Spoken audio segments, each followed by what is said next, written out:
Hello everyone, welcome back to Skybyte Studios, and in this video we're going to be doing an unboxing and review of the MPM-10 aka Masterpiece movie Starscream. And as always with my reviews, please stay tuned to the end as I will be showing all transformations and all modes. But with that out of the way, let's go ahead and take a look at the box of the figure. Alright, here is the box for the MPM-10 or Starscream, and as you can see, it's that typical MPM line of boxes with that primarily black color scheme with a kind of red lettering for that Transformers logo, and you have the product images throughout the box. And the first thing I noticed when I picked up this box was how light it was. But with that aside, let's go ahead into the unboxing.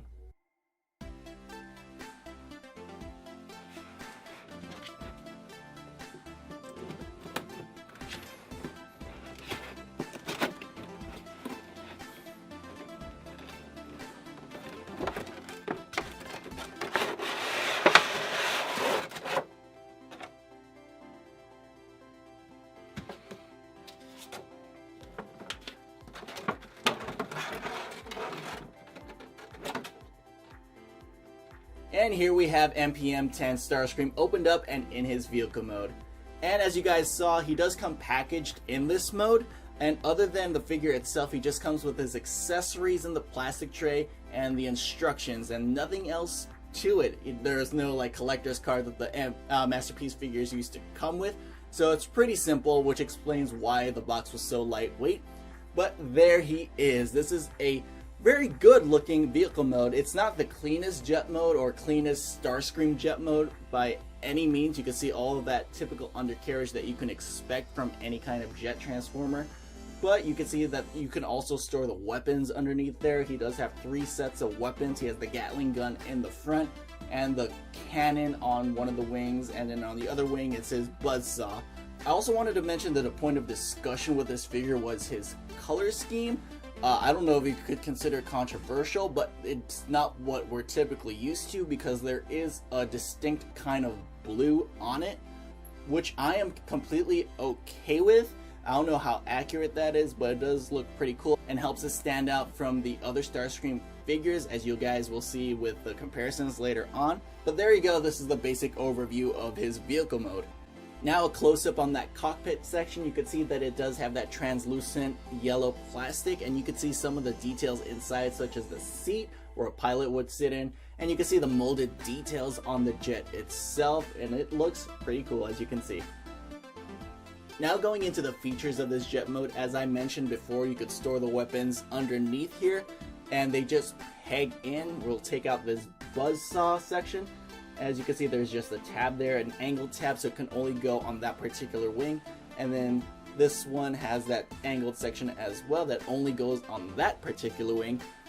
And then the third weapon is just that Gatling gun you can see on the front that just tabs into the bottom of the nose cone. And just a close-up of what these accessories look like. You can see this is the Gatling gun. And you might be able to see that that front section actually does spin, and it's just primarily that gray plastic. Next we have the buzzsaw section. Like the previous accessory, it's primarily gray plastic. However, that buzzsaw section that spins, it does have silver paint on it. And the back section here is articulated, so you can attach it to his robot mode. Going on to the next accessory here, which is his rocket launchers or his missile launchers. The back section on this one is articulated as well, so you can plug it into Starscream's arm. And the front is just this soft rubber or soft plastic material in a dark brown or black paint. But again, primarily this is a gray plastic piece. This figure also kind of rolls on its landing gear. It's not the best kind of roll, as you guys can see, but there are landing gear at the bottom. You can see there's this one, it folds up at the front, and you have the 2 rear ones that are on the leg section of Starscream. They just fold into the side just like that, which you will also have to do for transformation. Going into the size comparisons, this is what the figure looks like next to Studio Series Voyager class Starscream. This is what the figure looks like next to an oversized version of that previous figure. This is the Black Mamba oversized Starscream. Here is the figure next to his original 2007 counterpart. And to show scale with the Masterpiece line, here is the figure next to MPM Bumblebee.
And now here we have MPM-10 Starscream transformed and in his robot mode. And in terms of the transformation, there are some familiar aspects of it, such as how the cockpit section works. It kind of reminds me of the Studio Series transformation and where the general placement of the arms are. But as you can see, it is a lot more complex than that, and it can be a little bit of a mess sometimes, especially in the arms section. But transforming it from vehicle to robot mode is the easier transformation of the two. But anyways, here he is, and he looks great. We're going to bring out some comparisons in a bit. But his robot mode, generally, it has the same color scheme. And that's something I want to mention. If there's going to be a downside of this figure, it's the amount of just plain old gray plastic that's on him. There's not a lot of silver paint on him. There's a little bit of paint applications you could see, such as like on the chest section especially. You even get some paint applications on the back. You have those thrusters, which I really like that they incorporated thrusters into the back of this robot mode. It's not a separate piece that you plug in. It's actually part of the transformation. But again, like I said, a lot of the details are in that chest section and in his face. But like, it's just too much of that plain old gray plastic. If they went the extra mile with that, I think it would be a near perfect robot mode, if I should say so myself. In terms of the general feel of the figure, it is kind of light. But there are some die-cast parts on him. That's definitely evident in the toes, like on his feet, and that front plate on his bicep. Those are die-cast metal parts. There may be a few more parts that are made of die-cast, but those are the ones that stand out to me at the moment. And in terms of die-cast, I wish they used more on the legs, because it is difficult to get this figure to stand a lot of the times because the legs are weaker than I'd like them to be. That could just be my figure, but I've also seen other reviews talking about that same issue with their figure. But there you are, that's just the legs. In terms of everything else, there's a good amount of ratchets and friction in those joints that we'll cover later on in the articulation. But in terms of just plain old shelf presence, this just knocks it out of the park. It looks awesome. Taking a closer look at those details, especially on the head and chest section, you can see just how much work Hasbro and Takara put into making this figure to make it look as screen accurate as possible. And the color scheme here is really good. You can see there's different variations of gray, dark gray, light gray. You get the metallic paint, and then you have some like that bronze or gold coloring on the head and in the chest. And the detailing continues down to the lower half of the body. You could see them on the forearms. That red wiring detail looks great. It's plainer than the top half of the body, but you can see there's still some great sculpt work on those legs. In terms of his accessories, his three weapons, here we have the Gatling gun that just pegs pretty easily on the forearm. As you can see, there are some kind of slots on both of those forearms that all the weapons could tap into. And now to tab in the bigger weapons, you have to fold his hand kind of at that mid-palm joint, not exactly at the wrist joint. And then that'll reveal a slot just above his fingers.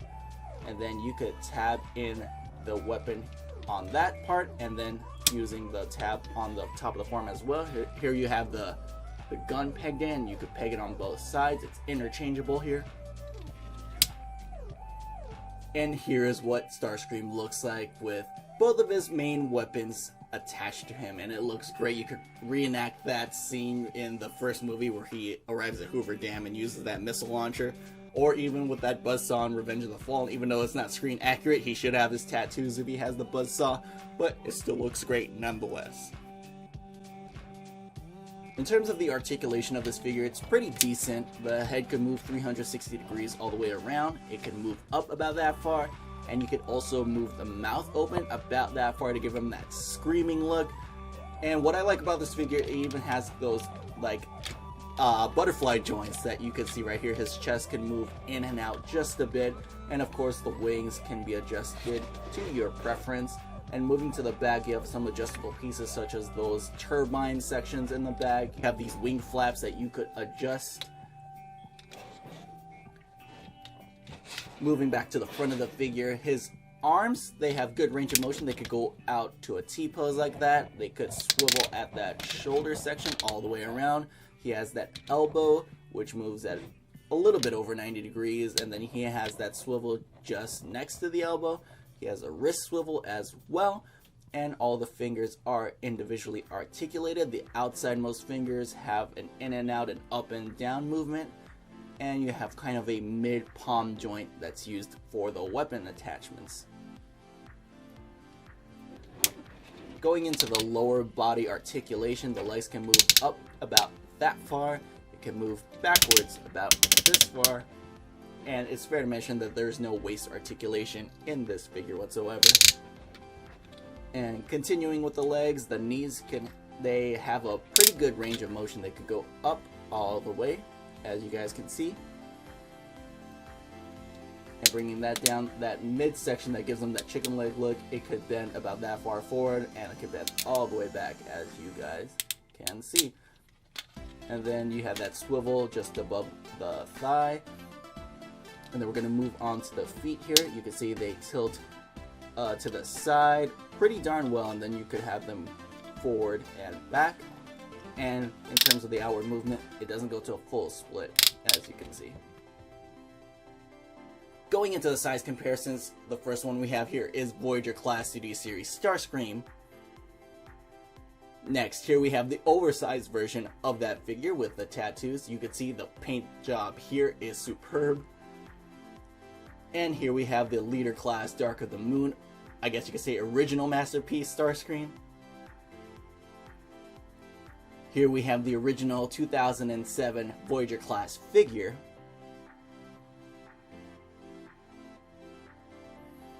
And here we have them with the first Masterpiece movie figure, which is Megatron, the boss himself. And continuing with the MPM line of figures, here he is next to Optimus Prime.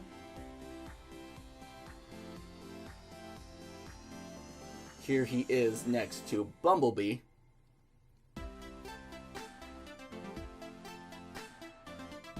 This is what he looks like next to MPM Ironhide.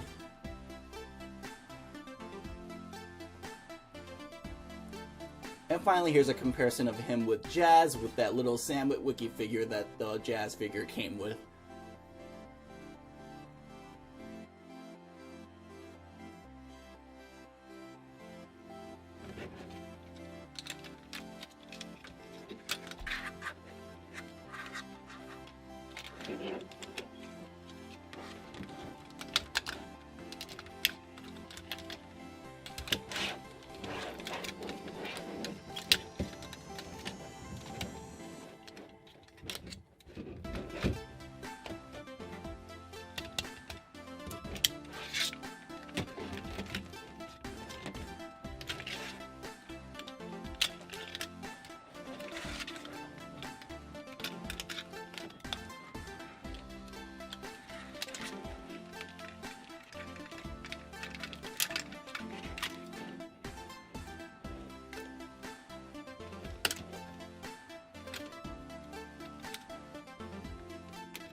Alright, that pretty much wraps up the transformation back into jet mode.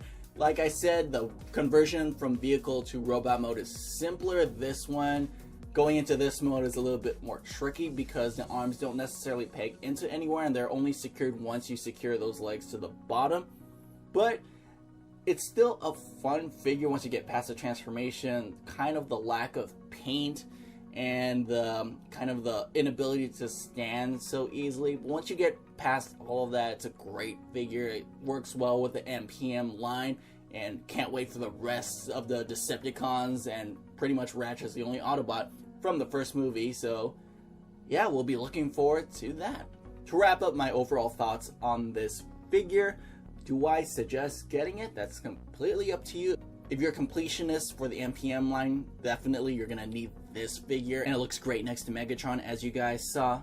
But I still think my favorite kind of Starscream figure, if you're looking for that masterpiece scale, overall is the Black Mamba oversized figure, because it is a lot easier to stand with that. You get a lot more accessories with that one, and then it has a much better paint scheme, regardless if you get the tattooed version or the regular version, like this one from the original movie.